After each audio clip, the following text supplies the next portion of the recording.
Vamos pegar Romanos 7. Muitas pessoas usam Romanos 7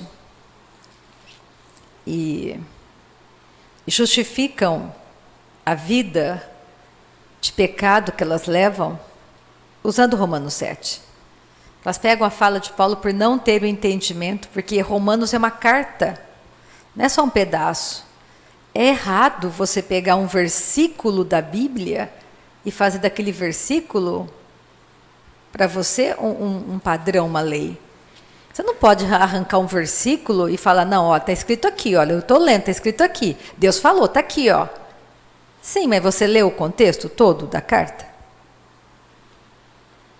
Você leu a carta inteira? Você entendeu a mensagem da carta? Ah, não, só entendi uma coisa, que está escrito aqui. Sim, você entendeu aquilo que te interessa. E na carta de Romanos, eu dou uma dica para vocês. Do capítulo 1 de Romanos até o capítulo 7, Paulo está contando a luta daquele homem natural. Ele começa a descrever a antiga natureza, onde o pecado reina por causa da morte. E a partir do capítulo 8 de Romanos, ele começa a explicar a importância de você entender que você é nova natureza. Que você é nova natureza. A vida nova que está dentro de você. E isso é maravilhoso. Se você quer saber como era na época de Noé, quando o dilúvio veio, leia Romanos capítulo 1. Vai descobrir que ali está descrito exatamente como aquela geração era. E você vai descobrir que aquela geração é um espelho do que vivemos hoje. Significa para você que breve Jesus voltará. Porque o que aconteceu em Romanos capítulo 1 está acontecendo hoje nos nossos dias. É só você ler. Eu não vou ler nessa manhã porque não está no meu coração, mas eu vou meter em Romanos 7, vou começar por aqui. Porque é importante você entender que o pecado não tem mais domínio sobre a sua vida, que é nascido de novo. Você nasceu de novo. O que é nascer de novo? Você entender um dia que você era exatamente isso que Paulo está dizendo aqui. Você queria fazer o que era certo. E você descobriu que você precisava de um Salvador. Você não sabia para onde você estava indo. Você entendeu que você era um pecador e precisava nascer de novo. E aceitou a Cristo como seu único Senhor e Salvador. E é importante você entender o que eu vou falar nessa manhã para você não ter medo do diabo. Ele tem medo de você. Porque ele já foi julgado. Ele já foi destituído. Ele é limitado na sua vida. Ele não tem o poder que ele fala para você. Ele é mentiroso e pai da mentira. É por isso que nós temos que tomar muito cuidado com a mentira. Mentira não é de Deus. Você não vai mentir para justificar nada. Nós temos que começar a atentar para a verdade do Evangelho. Então, Romanos 7, versículo 1. Oh, aleluia. Aí Paulo começa a fazer uma comparação. Ele começa falando do casamento, porque ele estava falando para um povo que ele sabia que conhecia a lei. E no capítulo 4, e no versículo 4, ele começa a mudar a fala dele. Porventura ignorais, irmãos, pois falo aos que conhecem a lei. Ele falava com pessoas que conheciam o mandamento, a lei de Moisés. Que a lei tem domínio sobre o homem toda a sua vida? Ora, a mulher casada está ligada pela lei ao marido, enquanto ele vive. Mas, se o mesmo morrer, desobrigada ficará da lei conjugal. De sorte que será considerada adúltera se, vivendo ainda o marido, unir-se com outro homem. Porém, se morrer o marido, estará livre da lei, e não será adúltera se contrair novas núpcias.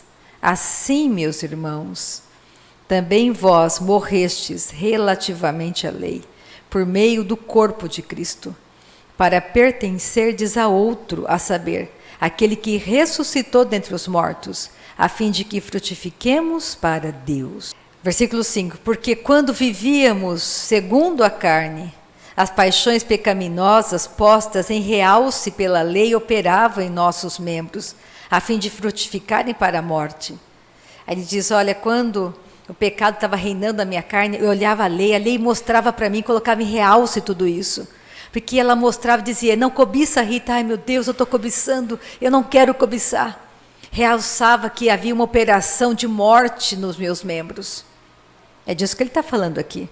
Agora, porém, libertados da lei, estamos mortos para aquilo a que estávamos sujeitos, de modo que servíamos em novidade de espírito. Servimos em novidade de espírito e não na caducidade da lei. Fala aqui dos 10 mandamentos. Então, quando Jesus cumpriu a lei, ele morreu, cumpriu a lei. Eis o Cordeiro de Deus que tira o pecado do mundo. Quando ele ressuscitou, o povo de Israel pôde casar com ele ressuscitado. Porque o povo de Israel ficou viúvo, a lei foi cumprida, acabou. Jesus veio, cumpriu a lei e libertou o povo de ter que continuar cumprindo a lei. Porque ele venceu a morte, ele ressuscitou. A morte parou de reinar. A graça entrou por meio de Jesus.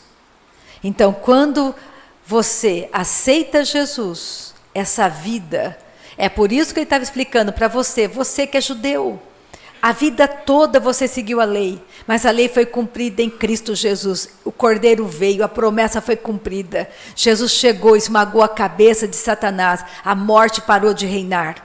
Vocês são livres hoje para aceitar Jesus.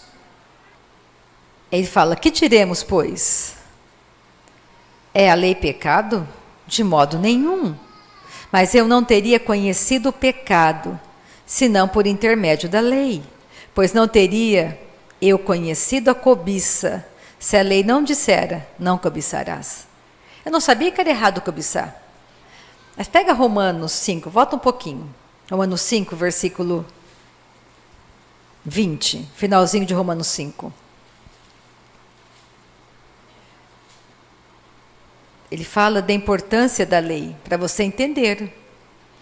Hoje, todo mundo aqui sabe aquilo que é errado. Ninguém tem desculpa.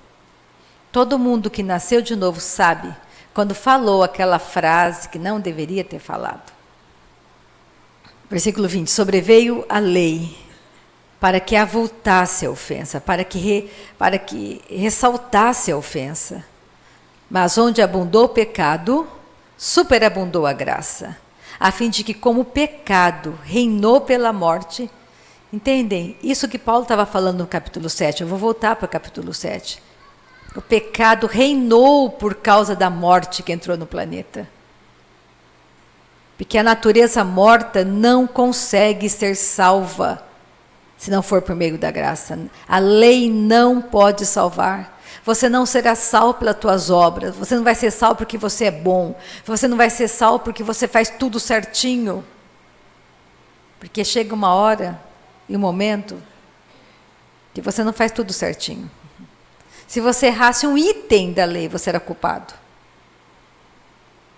Não havia condição de você cumprir. Toda a raça humana precisa nascer de novo. Toda a raça humana, sobre toda a terra.